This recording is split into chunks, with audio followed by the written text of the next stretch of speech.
गुस्सैल बैल और शांत चिड़िया।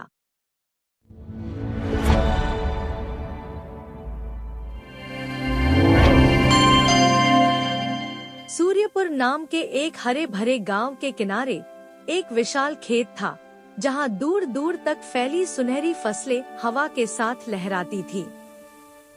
उसी खेत में रहता था एक बहुत ताकतवर लेकिन बेहद गुस्सैल बैल। उसका नाम था भैरव। भैरव का शरीर पहाड़ जैसा विशाल था। उसकी आंखें लाल अंगारों की तरह चमकती थी और उसके पैरों की थाप से जमीन कांप उठती थी। वह किसान का सबसे ताकतवर बैल था, लेकिन उतना ही क्रोधी भी। जरा सी बात पर वह उग्र हो जाता, हल उलट देता, पानी की बाल्टियां गिरा देता और कभी कभी तो खेत की मेड़ों को भी तोड़ देता। किसान उसे बहुत समझाने की कोशिश करता, लेकिन भैरव के भीतर जैसे आग भरी थी। उसे लगता था कि उसकी ताकत ही उसकी सबसे बड़ी पहचान है और इसलिए वह किसी की बात सुनना जरूरी नहीं समझता था। उसी खेत के किनारे एक छोटा सा नीम का पेड़ था। उस पर रहती थी एक नन्ही भूरे रंग की चिड़िया, नाम था चिन्मयी। वह बहुत शांत स्वभाव की थी। सुबह सूरज उगते ही मधुर स्वर में गाती, खेतों में मंडराती और हर जीव से प्रेम से मिलती। चिन्मयी रोज भैरव को देखती। उसका गुस्सा, उसका उग्र स्वभाव और उसकी वजह से खेत को होने वाला नुकसान। उसे लगता था कि इतनी ताकत अगर शांत मन के साथ हो तो चमत्कार हो सकता है। एक दिन दोपहर की तेज धूप में किसान ने भैरव को हल में जोता। गर्मी ज्यादा थी, मक्खियां भिनभिना रही थी और काम लंबा था। कुछ ही देर में भैरव का धैर्य टूट गया।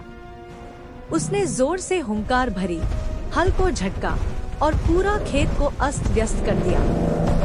किसान दूर जा गिरा, मिट्टी उड़ गई और आधी जुताई बेकार हो गई।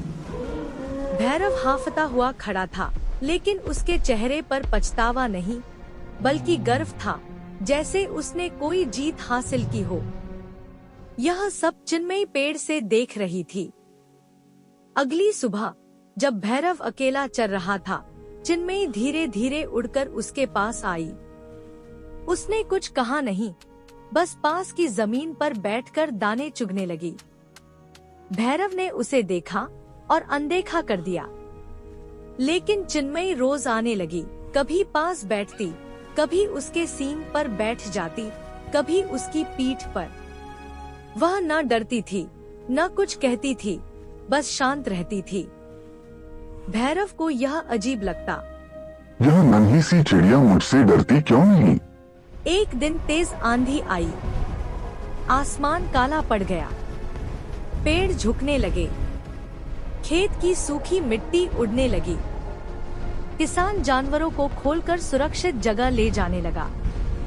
भैरव रस्सी से बंधा था और उसका गुस्सा फिर भड़क उठा।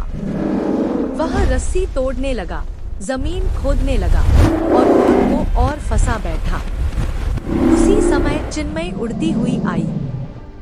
उसने पास की झाड़ी में छिपा एक कमजोर लकड़ी का खूंटा देखा, जिससे रस्सी बंधी थी। वह बार बार उस पर चोंच मारने लगी।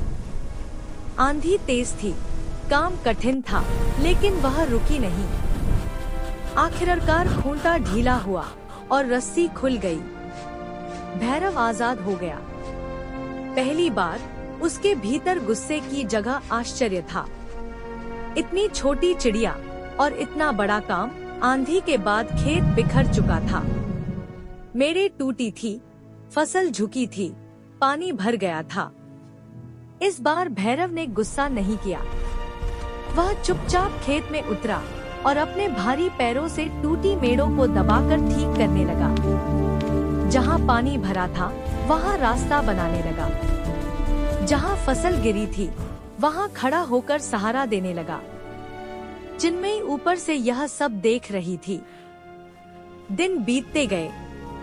अब भैरव पहले जैसा नहीं रहा। जब मक्खियां परेशान करती, वह शांत रहता। जब हल भारी होता, वह धैर्य से चलता। जब किसान थकता, वह खुद रुककर उसे आराम देता। गांव वाले कहते, पहले यह खेत की ताकत था, अब यह खेत की समझ भी बन गया है। एक शाम सूर्यास्त के समय, जब आकाश सुनहरा था, चिन्मयी आकर उसके सींग पर बैठी। इस बार भैरव ने सिर झटका नहीं। उसने पहली बार धीमे स्वर में कहा, ताकत से मैंने सबको डराया, शांति से मैंने सबका दिल जीता।